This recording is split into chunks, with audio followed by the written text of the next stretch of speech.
Yang pertama jelas puasa.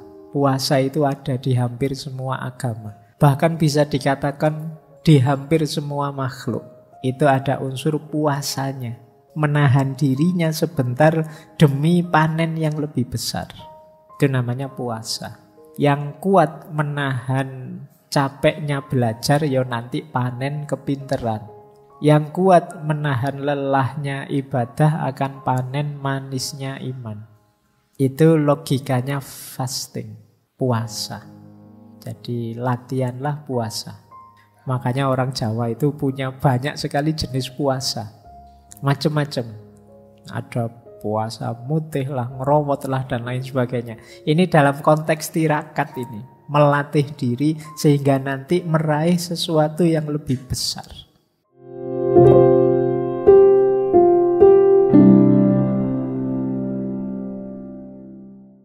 Bismillah teman-teman, mari lanjut lagi, ngaji lagi, belajar lagi, mengistiqomahi jalan ilmu.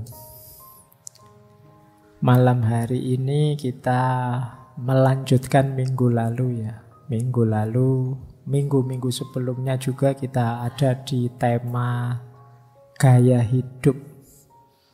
Nah, malam hari ini kita belajar gaya hidup yang banyak diidolakan, diidealkan dalam tradisi agama-agama, tradisi spiritual. Jadi gaya hidup ini sering disebut gaya asketisme. Kita mari belajar sebentar ya, gaya asketik ini seperti apa sih ideal hidup yang diinginkan oleh para spiritualis agamawan. Kalau kemarin-kemarin kan kita ngobrol gaya hidup keseharian kita. Malam hari ini kita gaya hidup ideal ala agama-agama. Baik, kita mulai. Disiapkan pikirannya, disiapkan segala yang perlu untuk disiapkan. Kita mulai sekarang. Nah, saya awali dari minggu lalu. Minggu lalu kita membahas minimalisme. Kita diminta untuk tidak berlebihan. Kita diminta untuk hidup sederhana saja. Kita diminta untuk hidup seperlunya saja. Atau kalau pakai istilahnya Ki Ageng Suryo Mentaram itu kan, sak perlune, sak butuhe, sak cukupe, jangan berlebihan. Nah, sebenarnya model hidup minimalis itu nanti tinggal ditata motifnya, niatnya, dan orientasinya. Itu sudah bisa menjelma jadi gaya hidup asketis. Sama-sama tidak berlebihan, tidak mubadir, tidak hidup secara hidup yang secara rapi, tertata. Sama-sama seperti itu. Itu kalau nawaitunya lillahi ta'ala, biar saya tidak repot oleh banyak hal sehingga bisa lebih dekat kepada Allah, maka minimalisme tadi itu menjelmalah jadi asketisme. Berarti kuncinya nanti di motifnya, cara berpikirnya, world view-nya. Kalau kemarin minimalisme itu kan kenapa sih kita hidup minimalis? Ya biar kita itu nyaman, tenang, tidak banyak pikiran. Itu kan tujuannya kemarin itu. Nah, sekarang kita naik kelaskan sedikit. Tujuannya jangan hanya berhenti di situ. Kalau bahasa akademiknya kita transendenkan. Sekarang gaya hidup minimalis itu ya nanti ketemunya asketisme. Jadi seperti yang kita bahas malam hari ini. Nah, Sebenarnya ya cukup itu saja. Kita tidak usah lanjut lagi ngaji. Pokoknya materinya sama. Yang penting nawaitu lillahi ta'ala. Minimalis jadilah asketisme. Baik, nah sekarang kita lihat beneran. Apa iya begitu asketisme itu? Asketisme dari kata askesis, yang artinya sebenarnya latihan. Kalau kata-kata awalnya ya konotasinya berolahraga. Coba ini makna harafiahnya ya. Jangan nanti kalian mau melakukan apa, saya mau asketik Pak, jalan pagi misalnya. Kalau sekarang tidak populer istilah itu ya, kalian pakai istilah biasa saja lah. Tapi memang aslinya itu. Makanya kalau dalam Islam itu kalian melakukan banyak upaya mendekat ke Allah, membentuk jiwamu biar bersih, jernih sehingga dekat ke Allah. Itu kan bahasa Arabnya riyadoh. Riyadoh itu ya kalau diterjemahkan letterlek sama, latihan. Jadi persis dengan kata-kata asketik ini. Jadi secara kata-kata itu. Cuma nanti secara istilah asketik itu gaya hidup berpantang. Gaya hidup menjauh dari keramaian kenikmatan dunia demi tujuan-tujuan yang dianggap lebih tinggi. Nah, itu gaya asketik. Mungkin teman-teman ingat kalau orang Jawa punya istilah tirakat. Nah, orang tirakat itu gaya hidup asketik. Sebenarnya mungkin tirakat itu ya dari bahasa Arab juga. Taroka yatruku, meninggalkan. Nanti ini sebenarnya diserap juga dalam bahasa Indonesia. Kalau teman-teman baca buku, misalnya ada istilah bertarak. Bertarak itu berarti gaya hidup meninggalkan sesuatu. Nah, jadi ini maknanya memang gaya hidup asketik itu gaya hidup tirakat. Gaya hidup meninggalkan sesuatu, berpantang sesuatu, menjauh dari sesuatu demi tujuan yang lebih tinggi. Ini ada di semua agama. Di Islam ada, di Kristen ada, di Hindu ada, di Buddha ada. Hampir di semua agama ada. Para biarawan, biarawati, sufi, darwis, yogi, sanyasi, ada semua. Gaya hidup model asketik ini. Makanya tadi bahasa saya, ini gaya hidup yang banyak diidealkan. Kalian kan senang baca cerita-ceritanya para sufi yang tidak suka dunia, yang menjauh dari dunia dan lain sebagainya.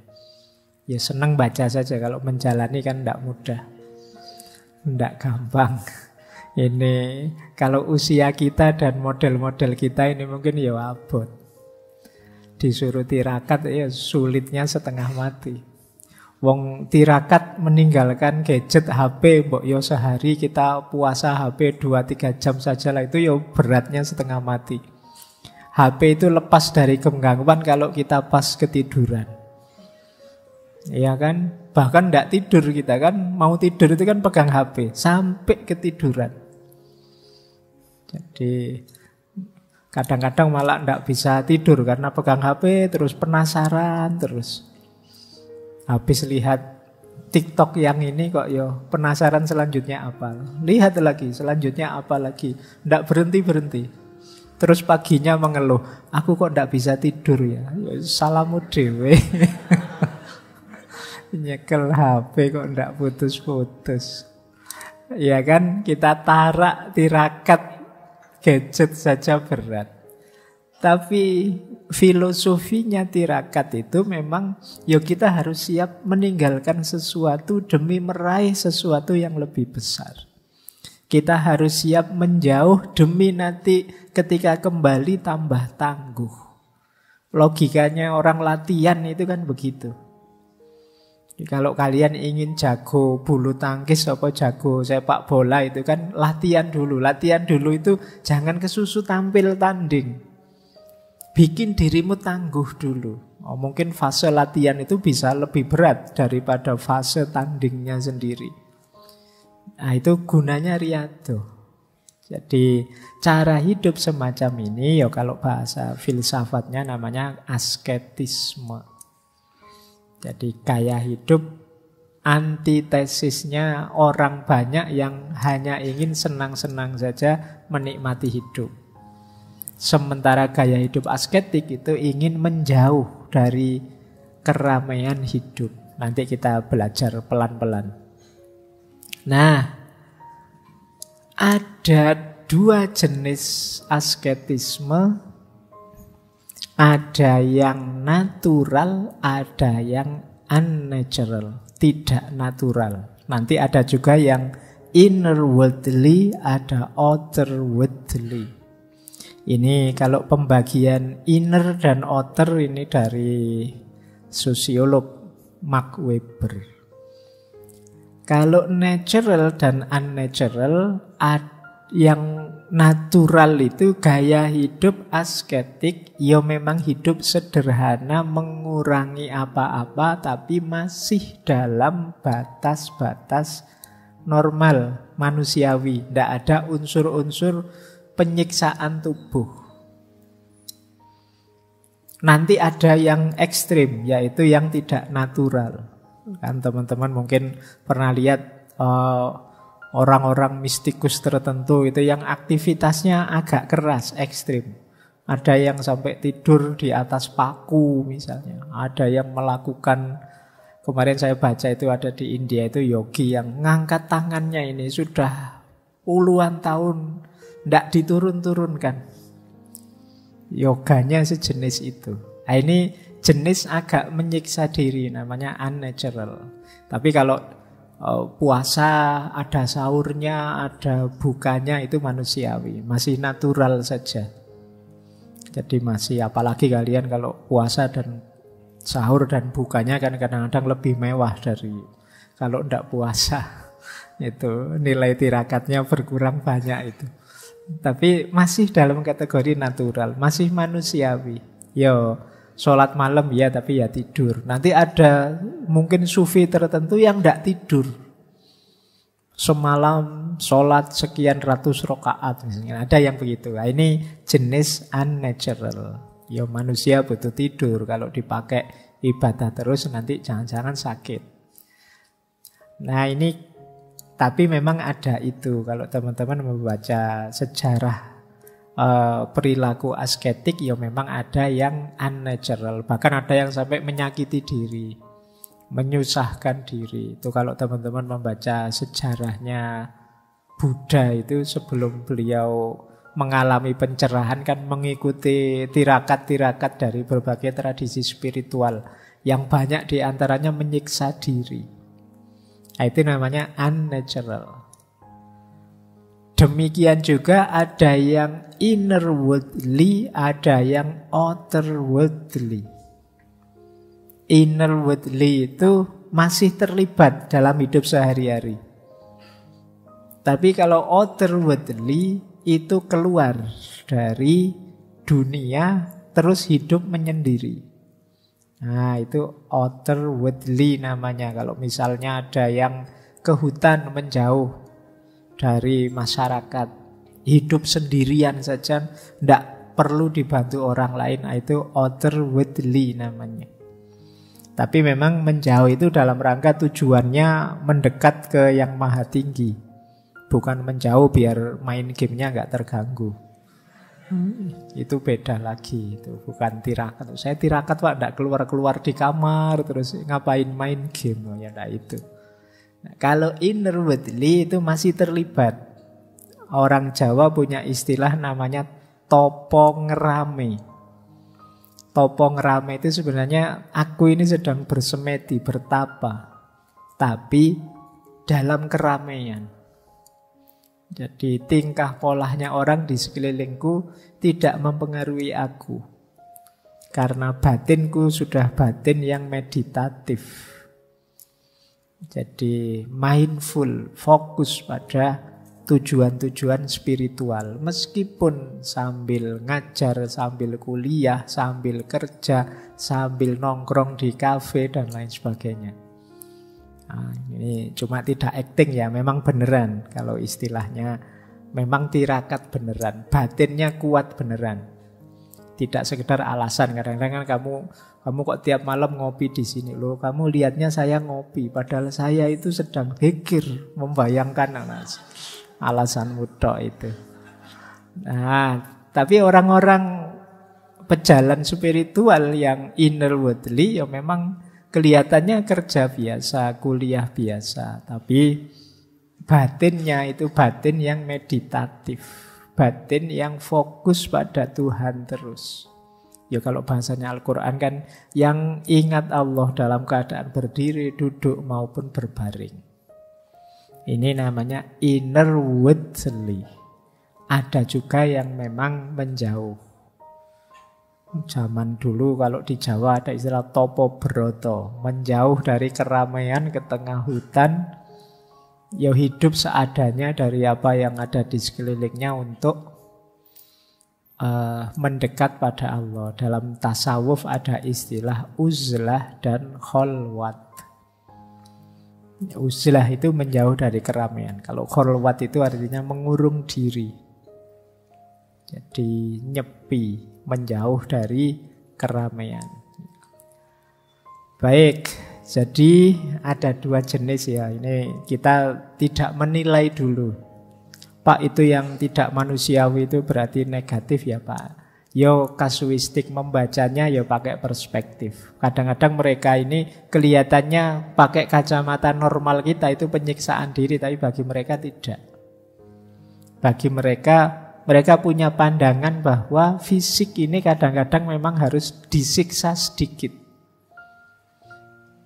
Biar ndak manja, biar ndak nyeleweng. Kayak kalian itu loh kan, sering sekali saya ditanya, Pak gimana caranya ndak males, gimana caranya istiqomah. Itu kamu agak kejam dikit sama dirimu ndak apa-apa. Kalau nggak dipaksa dikit ya biasanya ya males tetap. Istiqomah sulit. Saya pengen istiqomah tiap pagi baca buku misalnya. Itu godaannya banyak. Agak menyiksa. Pak, diri kita kok dipaksa tuh Pak? Iya, kalau nggak dipaksa manja kadang-kadang. Pingin enak terus.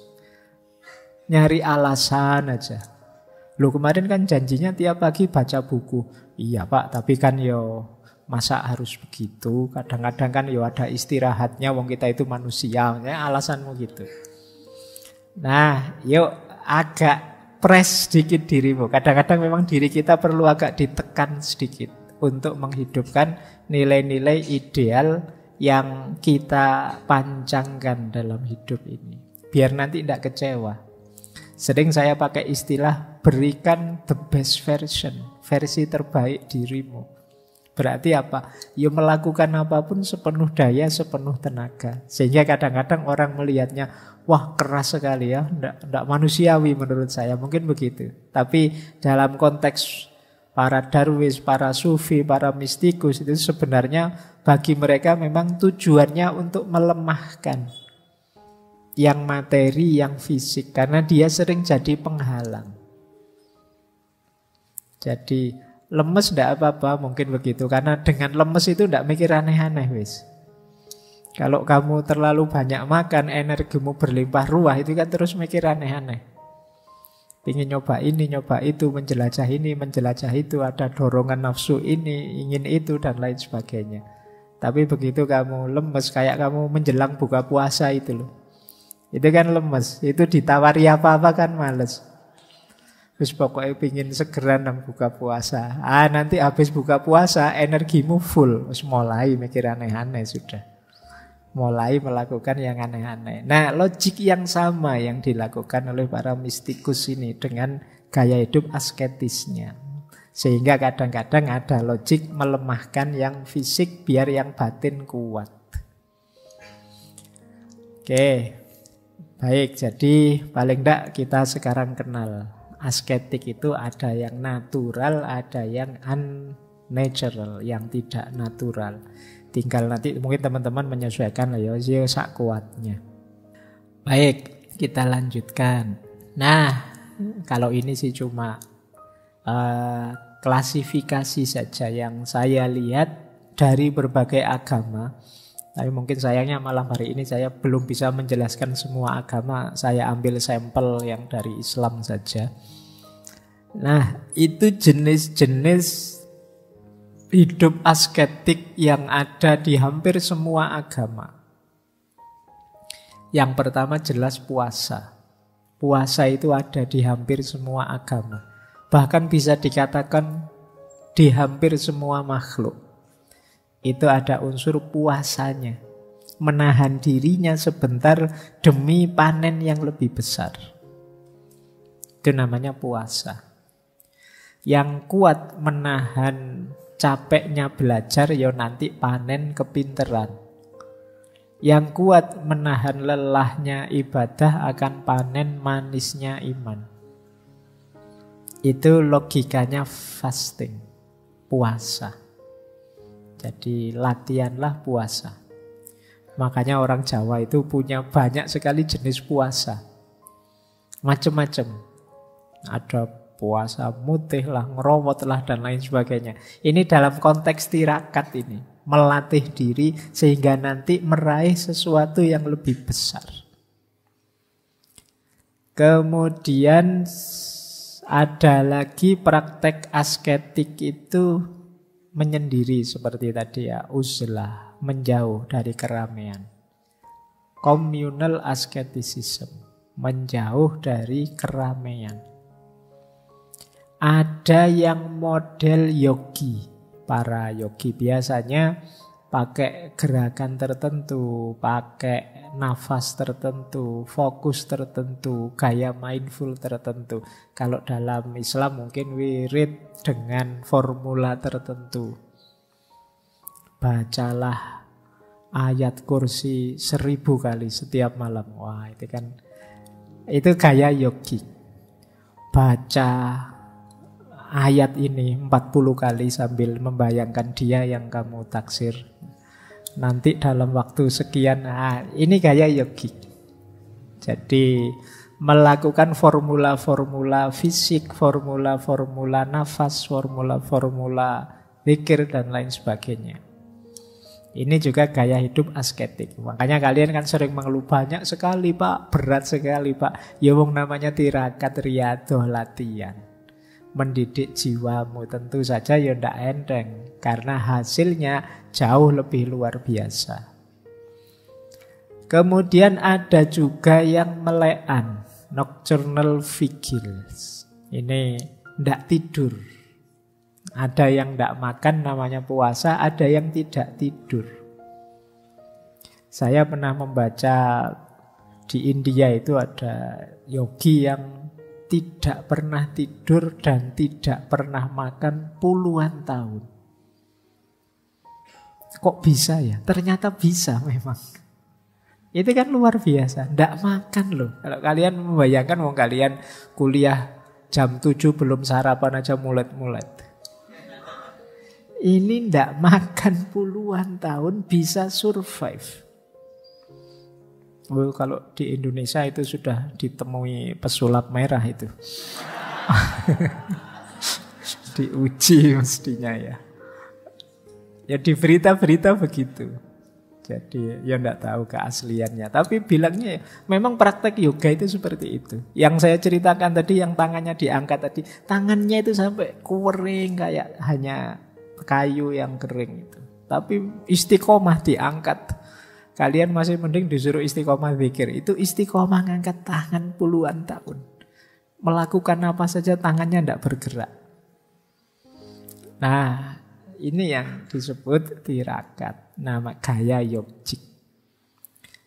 Nah, ada juga yang tidak tidur tadi ya. Tidak tidur semalaman. Para sufi itu kan kadang-kadang ada yang saking asiknya berhadapan dengan Allah, maka lebih milih tidak tidur. Seperti Robiah Al-Adawiyah itu kan, beliau lebih asik kalau orang-orang tidur semua.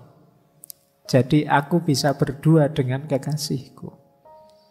Nah, asik bersama Allah. Jadi kayak kalian itu loh, kalau pas lagi berdua kan kamu lebih suka kalau teman-teman ini mbok yo lenyap semua saja. Nggak usah hadir malah ganggu aku. Nah, orang-orang yang cinta sama Allah juga begitu. Merasa yang lain itu pengganggu, makanya mereka menjauh. Ingin berdua saja dengan kekasihnya. Oke, terus kemudian ada juga gaya pain producing. Pain producing itu ya kayak tadi ya, semacam menyiksa diri. Bahkan ada nanti tradisi tertentu yang mukul-mukul dirinya. Pakai cambuk kecil itu pundaknya dipukuli, dadanya dipukuli. Ini semacam penyiksaan diri untuk merasakan betapa dirinya itu lemah, tubuhnya itu lemah. Yang kuasa dan ingin diperkuat itu batinnya, dekat dengan yang maha batin. Nah, ini banyak nanti ritual-ritual yang jenisnya pain producing. Ada kalanya fisik, ada kalanya juga mungkin aktivitas.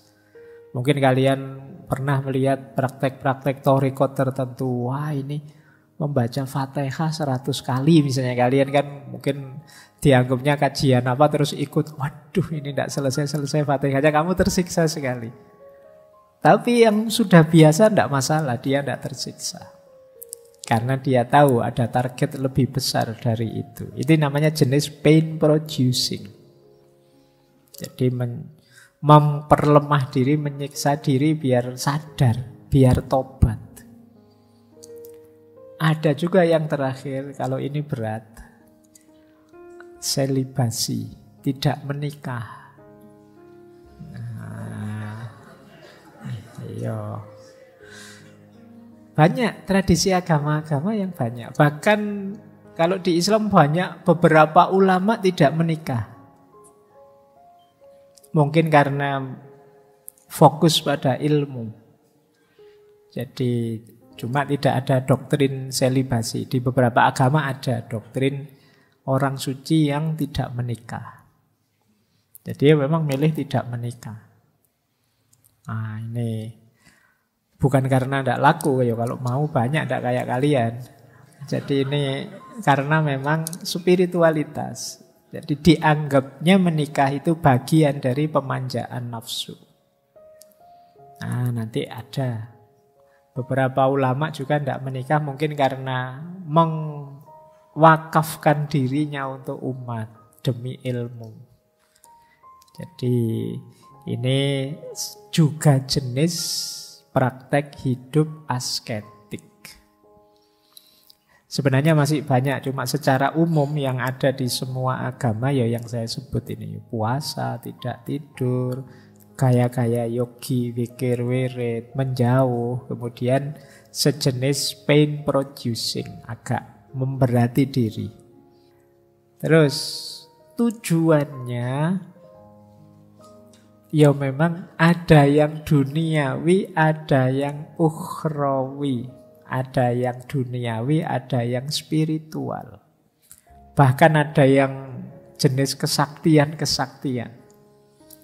Di tradisi mistik tertentu yang namanya tirakat itu mengharapkan dapat power.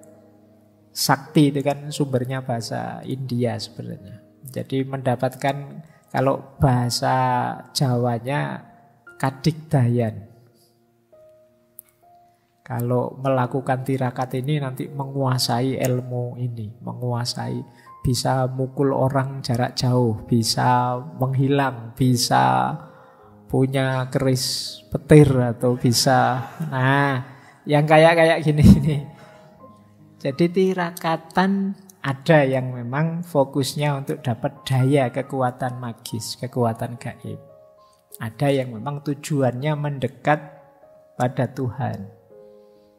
Pasrah diri sepenuhnya ke ranah ilahiyah. Ada yang tujuannya duniawi.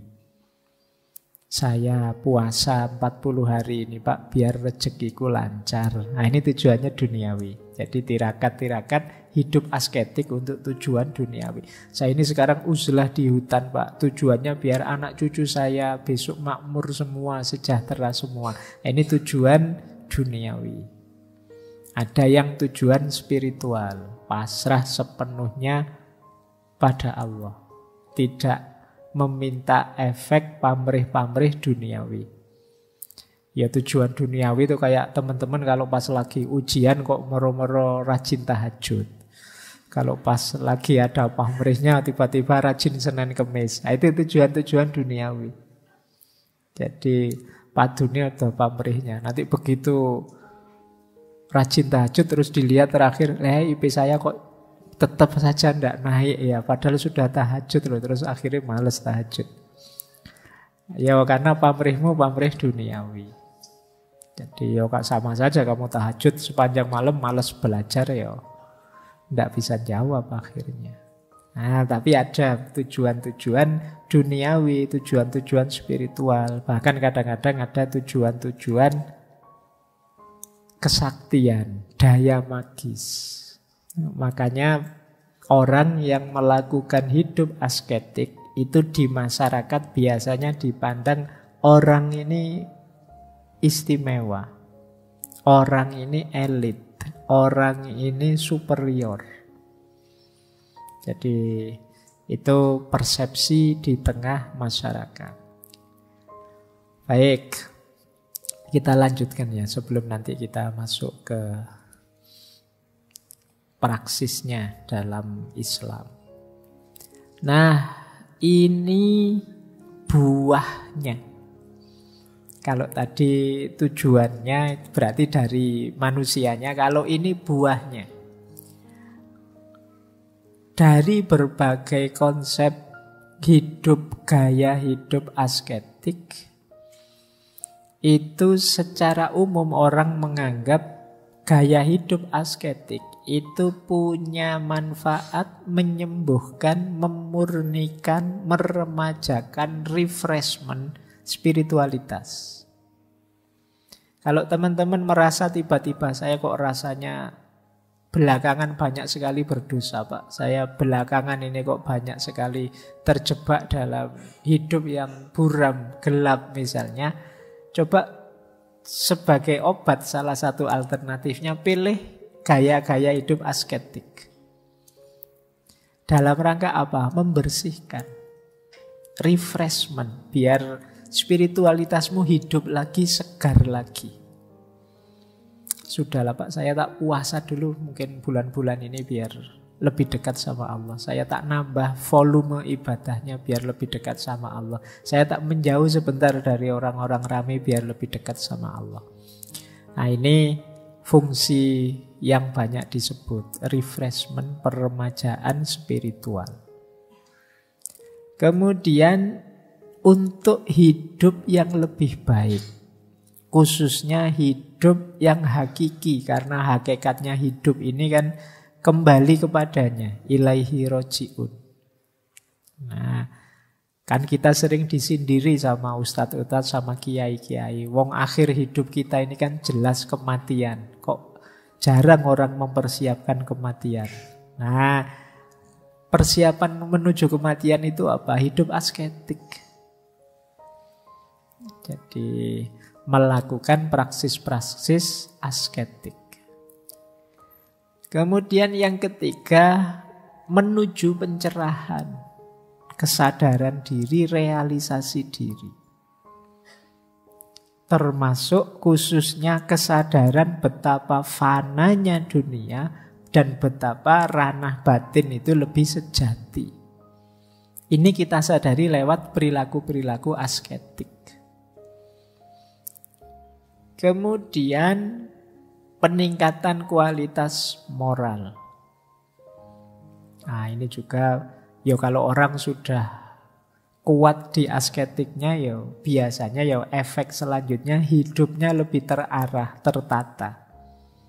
Jadi secara moral dia lebih tertib.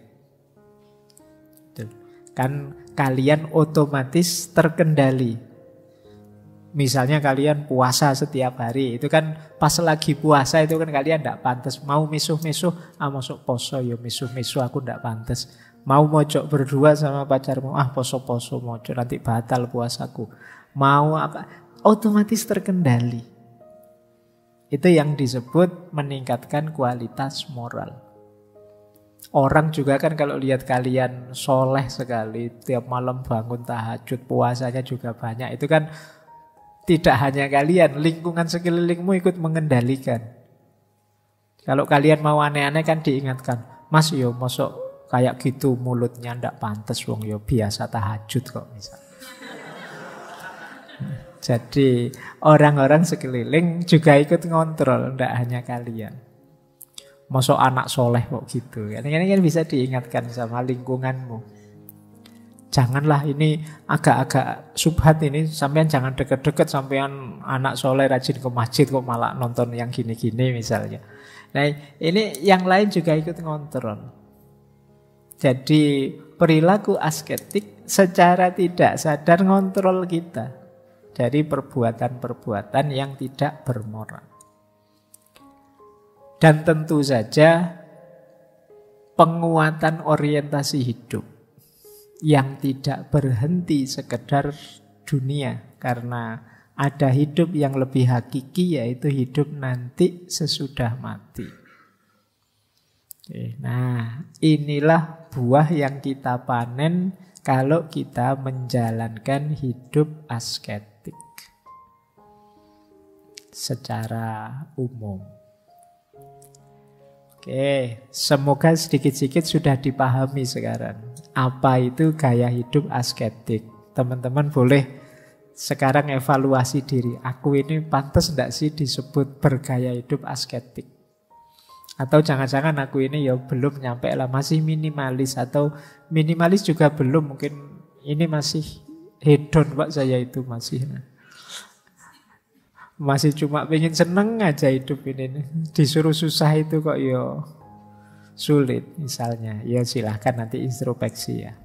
Kalian ada di mana di gaya-gaya hidup yang kita bahas sebulan ini?